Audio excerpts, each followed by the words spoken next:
Okay. Aber dann würde ich mich dann morgen nochmal bei dir melden, dann können wir eine Kannst du dir noch eine Abmahnung Frage schicken. stellen? Ja, klar, so wie immer. Kannst du noch eine Frage stellen?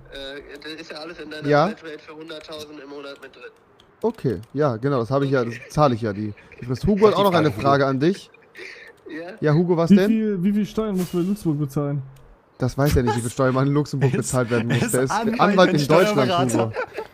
Aber gut, dann Steuerfabi. mahnen wir den morgen einfach mal zusammen ab, ja? Genau. Das kann jeder Mitbewerber machen. Also wenn du da so ein Blanko hast, dann können wir das einfach allen Leuten hier bei uns schicken und dann Schicke ich allen, du schickst mir einfach die Liste Super. und es ist schon geschehen. top. Danke dir, ja? Dann machen wir den Abend. Mach's gut, ciao. Schöne Grüße an den Chat. Ciao. Dankeschön, ciao. Ja, meine Freunde, Herr Anwalt hat gesprochen. Hugo, Ja, sammel Musterklage reden. Digga, wir Ey, werden besser dich geht's jetzt, nicht. Bro, wir werden jetzt mit der ganzen Gruppe die Ihr habt keine Abmahnung schicken. Beweise mehr, die wurden Doch. vernichtet. Wayback Machine, Internetarchiv. Ich Wie werde vielen sofort Streams finden. war das zu hören? Ja. Du hast ja selber zugegeben. Ja, das war ein Joke.